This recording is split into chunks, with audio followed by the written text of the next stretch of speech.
आप देख रहे हैं अमेज नाउ। जो पानी से नहाएगा वह अपना लिबास बदल सकता है, लेकिन जो पसीने से नहाएगा वह इतिहास बदल सकता है। नमस्कार दोस्तों, मैं हूं अरविंद श्रीवास्तव। आप देख रहे हैं अमेज नाउ की खास पेशकश इनसे मिलिए।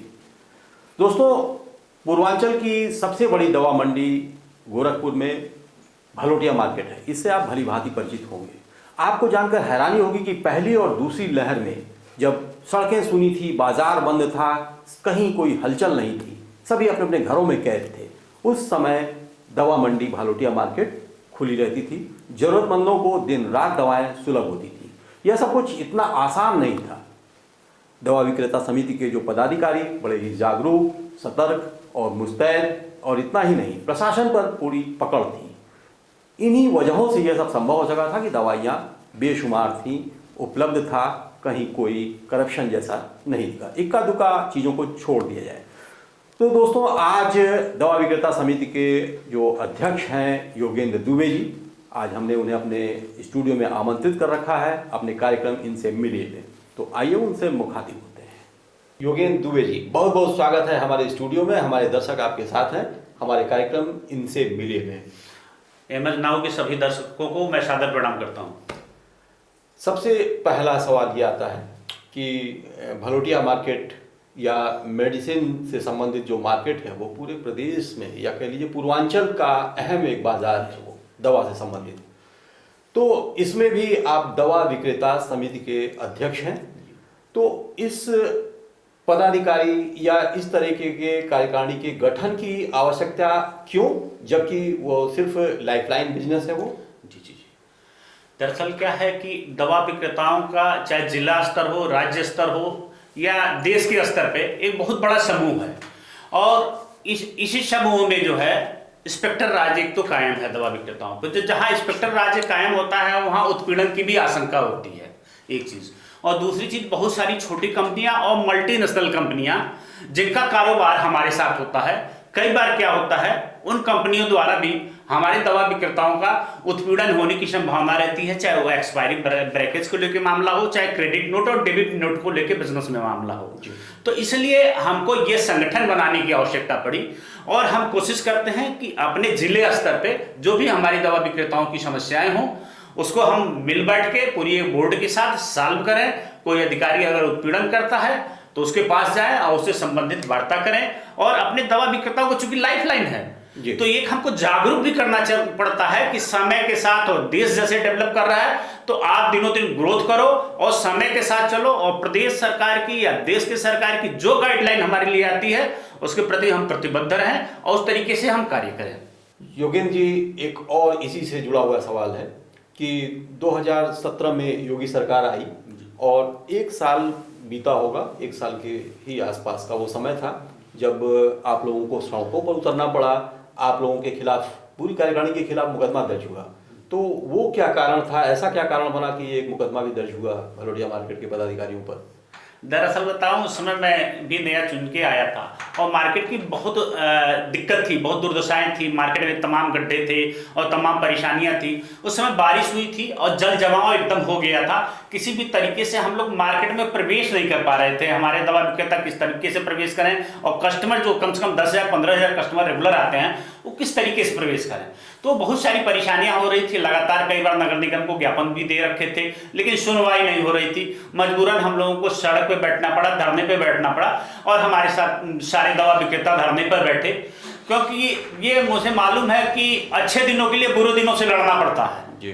तो हम सभी लोग जब बैठे सड़क पे तो सिटी मजिस्ट्रेट आया, एडीएम सिटी आया, तमाम नगर निगम के लोग आए, लेकिन आश्वासन ही दे रहे थे। तो हम लोगों की ये इच्छा थी कि वो कुछ करके दिखाएं। उसी समय अब हमारे पूज्य महाराज जी उस समय मुख्यमंत्री थे, उनका टेलीफोन आया कि क्या बात है, क्यों धरने पे आप लोग बैठे हो।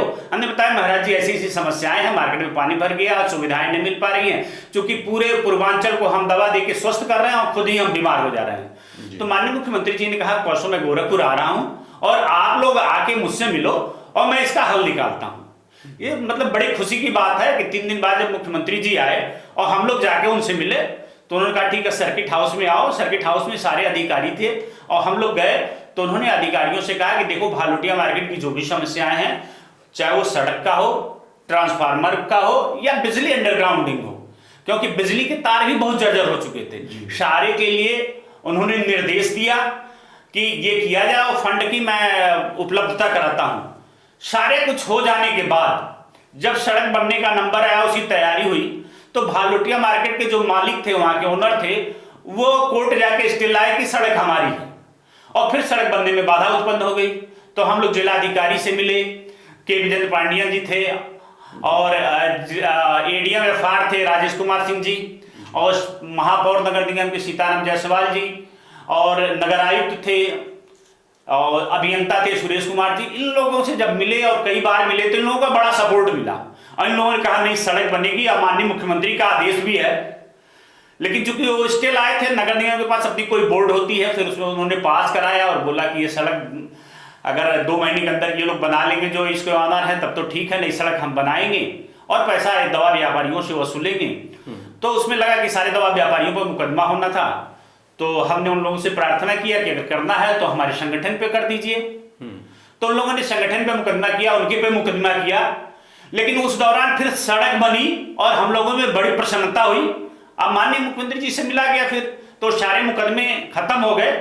उसके बाद चूंकि वो जब हमारा लाइन कमजोर होता था, वो पावर नहीं मिल पाती थी, कई बार हमारे कंप्यूटर बैठ जाते थे, हमारी एसी नहीं चलते थे। तो माननीय मुख्यमंत्री जी के आदेश से मैं धन्यवाद देना चाहूंगा प्रदेश मुखिया को कि उन्होंने 2 बहुत बड़े बड़े ट्रांसफार्मर भी लगवाए और हमारे मार्केट की बिजली भी अंडरग्राउंड हुई। बस एक समस्या भी और है जिसके लिए हम लोग जूझ रहे हैं, हमारे यहाँ यूरिनल नहीं है, और माननीय महापौर जी से वार्ता भी हुई है और नगर आयुक्त से भी वार्ता हुई है। तो अगर ईश्वर चाहेंगे तो बहुत जल्द अगर यूरिनल लग जाएगा तो हमारी भालुटिया मार्केट भी गोल घर की तरह से बहुत सुंदर और बहुत खूबसूरत हो जाएगी। बहुत बढ़िया। यानी कि जो आप लोगों ने मुकदमे आप लोगों पर लगाए गए, इम्पोज हुए, वो सड़क नाली बिजली की समस्या को लेकर था। चलिए दोस्तों, बहुत अच्छी अच्छी बातें हो रही हैं, अभी और भी कुछ बातें होनी बाकी है, कहीं जाइएगा नहीं, क्योंकि एक छोटा सा ब्रेक लेना होगा। तो ब्रेक के बाद हम फौरन लौटते हैं, इंतजार करिए। वेलकम टू जया शक्ति इंफ्राकॉन LLP। 5 अलग अलग साइट्स चल रहे हैं गोरखपुर और बस्ती जनपद में। हर प्रोजेक्ट पर पाएं कम दाम में प्लॉट या बनवाएं अपने सपनों का आशियाना। Ayush golf city, Sunauli road, Gorakhpur. Ayush residency, Karjaha, Gorakhpur. Ayush smart city, Sonbarsa, Gorakhpur. Ayush global city, Marapar, Gorakhpur. Ayush green city, Parsa Jafar, Basti. हर प्लॉट की रजिस्ट्री पर मिलेगा सोने का एक सिक्का। नमस्कार, हम जया शक्ति इंफ्राकॉन से, हमारा प्रयास है कि हर आय वर्ग को आवास उपलब्ध कराया जाए। आयुष सिटी का सपना, सबके पास हो घर अपना। ब्रेक के बाद आप सभी का स्वागत है और फिर हम लोग बात करना शुरू करते हैं। योगेंद्र जी, अब आते हैं असल सवाल जो पिछले 2-2.5 सालों से परेशान कर रहा है पूरी दुनिया को। हम बात कर रहे हैं कोरोना की।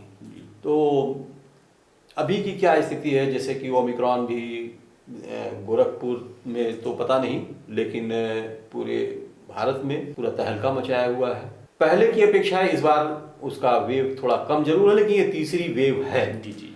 तो भालुटिया मार्केट में इसकी क्या तैयारियां हैं आपके संगठन की तरफ से, प्रशासन की तरफ से, कितना आपको सहयोग मिल पा रहा है?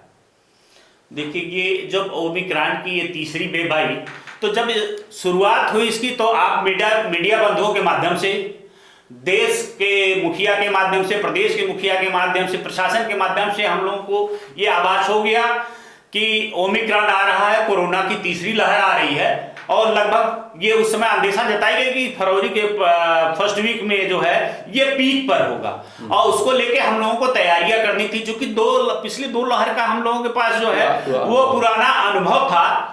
और उस अनुभव को लेते हुए हम लोगों ने, चूंकि अब ऑल इंडिया के ड्रग कंट्रोलर ने भी एक पत्र जारी किया था जिसमें 5 दवाओं का उन्होंने जिक्र किया था, पैरासीटामॉल, एमॉक्सिसिलिन, एजिथ्रोमाइसिन और कफ सिरप, डॉक्सीसाइक्लिन, इन सब दवाओं के संग्रह के लिए किया था। प्रदेश के ड्रग कंट्रोलर ने भी हम लोगों को, हमारे प्रदेश के संस्था के अध्यक्ष श्री दिवाकर सिंह जी के नाम, महामंत्री श्री आदरणीय सुधीर अग्रवाल जी के नाम और गोरखपुर के अध्यक्ष मंत्री के नाम एक पत्र जारी किया था, जिसमें उन सारी दवाओं के साथ तमाम रेमडेसिविर, फेविफ्लू और उस समय की जितनी दवाएं थी, जिंक और कैल्शियम, मास्क, सैनिटाइजर, नेबुलाइजर और जो थर्मामीटर है, डिजिटल थर्मामीटर, इन सारे की संग्रह की बात की।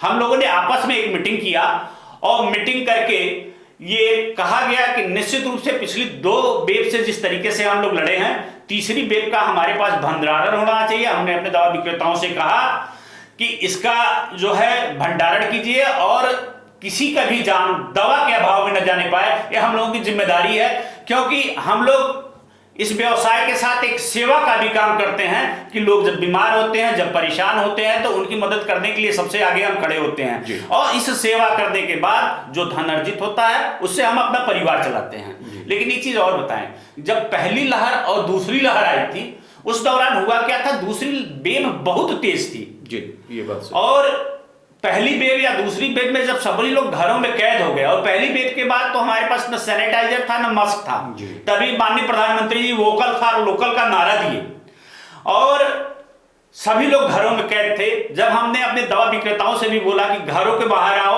और आज हमको लोगों की जरूरत है और हम दवा देंगे और लोग स्वस्थ होंगे, तो उनके भी परिवार के जन, कहीं पत्नी हुई, माँ हुई, तो वो लोग भी डरते थे कि मेरा बच्चा और मेरा पति जब मार्केट में जाएगा तो कहीं ग्रसित ना हो जाए, कहीं परेशानी ना हो जाए, कोई नहीं चाहता था। लेकिन मैं सैल्यूट करना चाहता हूं अपने दवा विक्रेताओं को, जो उस समय हमने एक ही चीज कहा था कि अगर इरादे नेक हो, हौसला बुलंद हो, तो बड़ी से बड़ी परेशानियों से निश्चित रूप से लड़ा जा सकता है। प्रशासन ने इतना सहयोग दिया जिसका हिसाब नहीं, तो वो ट्रांसपोर्ट के लोग भी निकले और उन लोगों ने भी दवा पहुंचाने का काम किया और आपने देखा होगा कि किस तरीके से हम लोगों ने मंडी को उस दौरान, मेरे सारे संगठन के लोग लगे हुए थे कि चारों जो प्रवेश द्वार था उसमें पानी की टंकी रखे, उस पर सैनिटाइजर हम लोगों ने रखा, हाथ धुलने के लिए रखा और जब लोग आते थे तो बाहर हाथ धुल के सैनिटाइज करके ही मार्केट में प्रवेश करते थे। हर दुकान पे सैनिटाइजर रखे थे हम लोग और मास्क भी रखे थे, जो मास्क नहीं लगा के आता था उसको दिया गया। एक आदमी लाउड स्पीकर पे बैठाया गया है जो कोरोना की गाइडलाइन पालन करने के लिए हमेशा बोलते थे। क्योंकि मार्केट में बड़ी रस न हो, इस नाते उस समय के तत्कालीन एसएसपी साहब ने हम लोगों का बड़ा सहयोग किया था और सामने की पार्किंग जो है वो खुलवा दिया था कचहरी क्लब की। तो भालुटिया के जितने वाहन थे कचहरी क्लब में आते थे, तो इसलिए भालुटिया में भीड़ नहीं लगी और उत्तर प्रदेश के तमाम मंडियां बड़ी बड़ी बंद हो गई, लेकिन भालुटिया मार्केट उस समय भी काम कर रही थी और हम लोगों ने लगभग 15-20 जिलों को दवाएं उपलब्ध कराया और ये सब प्रभु की कृपा से और हम लोगों के नेक इरादे से ही संभव हो पाया। बिल्कुल, बहुत सही बात कहा। आप लोगों के इरादे नेक थे, हिम्मत के साथ आप लोग उस माहौल से लड़ रहे थे आप लोग। लेकिन वहीं बात अब आती है दवाओं के संग्रह की बात आपने कही जी, तो उसमें कालाबाजारी होती थी, मनमाना दाम होता था, भ्रष्टाचार होता था। मतलब ऑक्सीजन सिलेंडर का जो रेगुलेटर बोला जाता है वो 8-8 हज़ार रुपये में बिकता था। रेमडेसिविर का अभी आपने नाम लिया, रेमडेसिविर का, तो वो जने एक आध पकड़े भी गए, कुछ केसेस भी हुए।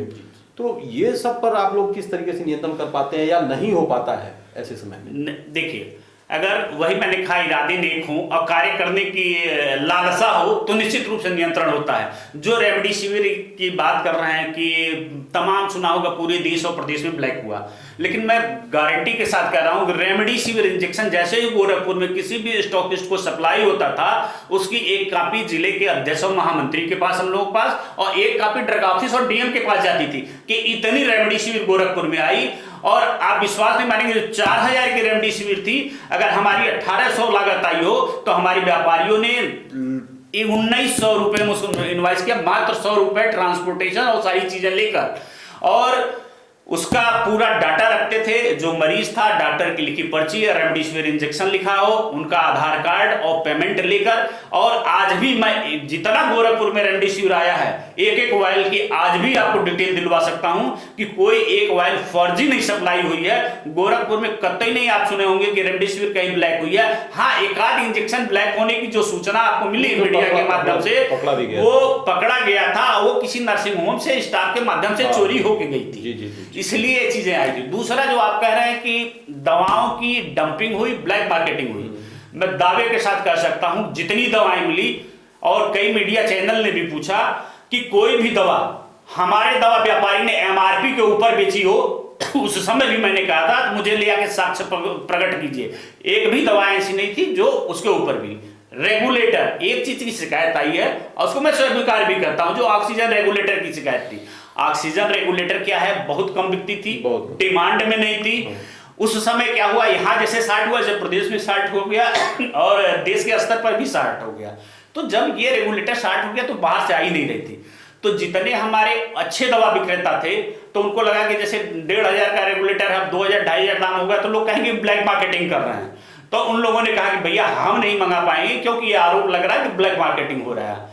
फिर यहाँ प्रशासन से बात हुई, प्रशासन ने कहा फिर भी ये जरूरत है, लोग मर न जाए तो चाहे जिस रेट पे उपलब्ध हो जाए उस रेट पे उपलब्ध हो कराइए।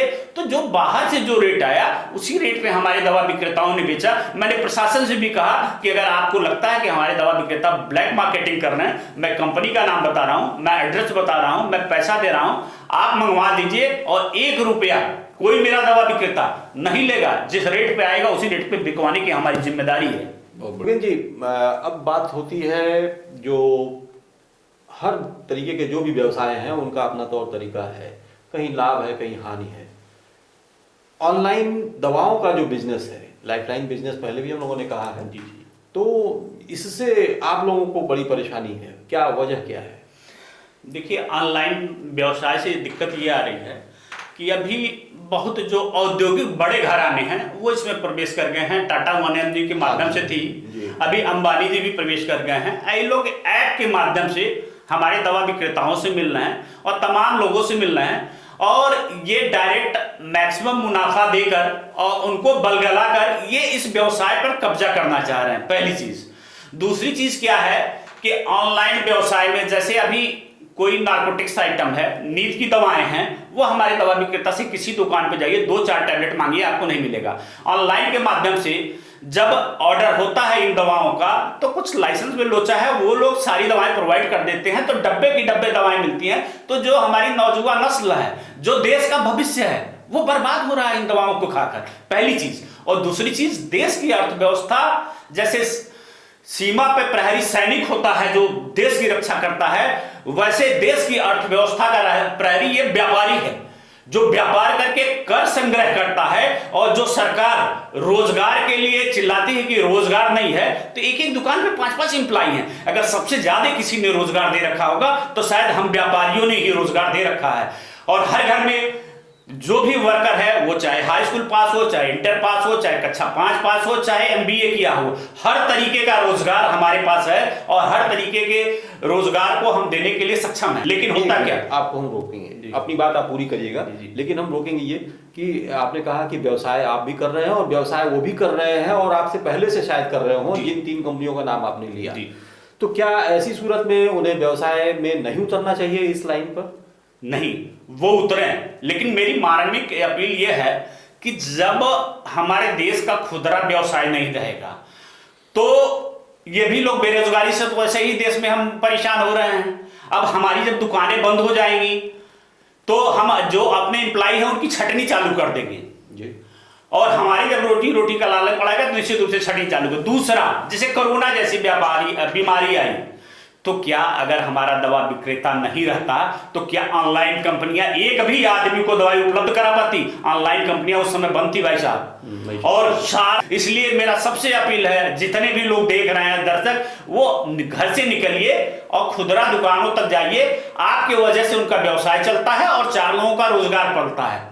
तो इसलिए मेरा निवेदन है भारत सरकार से भी, ऑनलाइन कंपनियां रहे, मैं इसका विरोध नहीं करता हूं, लेकिन उनके प्रति उनका कमांड होना चाहिए, उनको टाइट करना चाहिए कि जो लोग वो क्या नाम है लीक पोल का फायदा उठाकर जिस तरीके से वो लोग व्यवसाय करते हैं, हमारा तो अभी व्यापारी उस स्तर पे जा ही नहीं पाया है। इससे हमारा बड़ा नुकसान हो रहा है। उनके ऊपर सरकार का कंट्रोल होना चाहिए, थोड़ा सा टाइट करें जिससे हमारे व्यवसाय भी साथ साथ पनप सके। आपने एक मुहिम चला रखा है ऑनलाइन कंपनियों के विरोध में, मेडिसिन लाइन पे जी, तो कहां तक पहुंचा, किस स्थिति में है अभी मुहिम हमारा यह है, हम अपने व्यापारियों को कह रहे हैं कि आप संगठित होइए, क्योंकि संगठन में ही शक्ति है। तो जब हमारे सारे व्यापारी संगठित रहेंगे, चाहे वो थोक दवा व्यापार हो चाहे फुटकर दवा व्यापार हो, और जब हम एक दूसरे का सपोर्ट करेंगे तो ऑनलाइन कंपनियां हमारा बहुत कुछ नहीं बिगाड़ पाएंगी। वो क्या कर रही हैं, पहले हमारे रिटेलर को बलगला रही हैं और उसके बाद होलसेलर को बलगला रही है, उसके बाद CFS को। तो जब अंग्रेजों ने जो डिवाइड एंड रूल की पॉलिसी अपनाया था, वही मल्टीनेशनल कंपनियां भी अपना रही हैं, जिससे कि हमारा व्यवसाय चौपट हो जाएगा। तो इसलिए हम अपील कर रहे हैं लगातार कि रिटेलर और होलसेलर एकजुट रहें और एक दूसरे के प्रॉब्लम को समझे। अगर हमारे खुदरा व्यापारियों की कोई समस्या है तो मैं अपने थोक विक्रेता भाइयों से ये अपील करता हूं कि वो उनकी समस्याओं को समझें, उनके एक्सपायरी ब्रेकेज की जो क्लेम है वो समय से करते रहें और मिलजुल के रहें और इस लड़ाई को लड़ें, क्योंकि जब हम बचेंगे तो देश बचेगा। ठीक है, बहुत अच्छी बात। हालांकि बहुत महत्वपूर्ण बातें आपने बताई, बहुत ज़रूरी चीज़ें थी जिसको आपने चर्चा किया, बहुत सी ऐसी बातें थी जिस पर आमतौर पर ध्यान नहीं जाता है। तो चूंकि वक्त अब इजाज़त दे रहा है आगे बात नहीं करने के लिए, तो हम फिर कभी मिलेंगे, बात करेंगे। लेना होगा विदा। सभी को बहुत बहुत धन्यवाद और मैं आप सभी से ये प्रार्थना कर रहा हूं और अपील भी कर रहा हूं कि कोरोना अभी गया नहीं है, कोरोना अभी है, इसलिए मास्क लगाइए, सैनिटाइजर का प्रयोग कीजिए, शारीरिक दूरी का पालन कीजिए और हमको बहुत जागरूक अपने स्वास्थ्य का रहना है, क्योंकि पहला सुख निरोगी काया बोला गया है। इसलिए आप लोग स्वस्थ रहिए, सुखी रहिए और मेरी बहुत सारी शुभकामनाएं। धन्यवाद। जिंदगी में हम जो चाहते हैं वो हमें आसानी से नहीं मिलता। जिंदगी का एक सच यह भी है कि जो हम भी वही चाहते हैं जो आसान नहीं होता। तो दोस्तों, ये थे भालोटिया मार्केट दवा विक्रेता समिति के अध्यक्ष और प्रदेश स्तर पर, राज्य स्तर पर व्यावसायिक संगठन दवा मंडी से संबंधित उसके प्रदेश प्रवक्ता योगेंद्र दुबे जी। दोस्तों, भालोटिया मार्केट बड़ा ही संवेदनशील बाजार है, लाइफलाइन बिजनेस है। यहाँ पर प्रतिदिन 4 से 5 करोड़ रुपए का ट्रांजैक्शन होता है।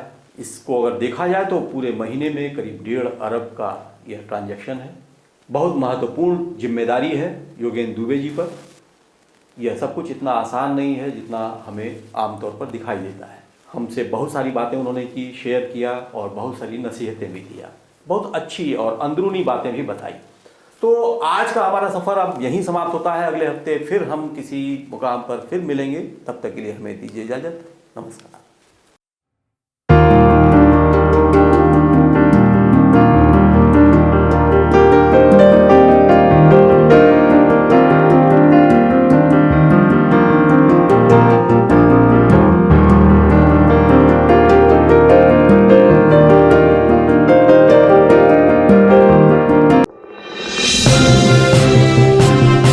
आप देख रहे हैं अमेज नाउ।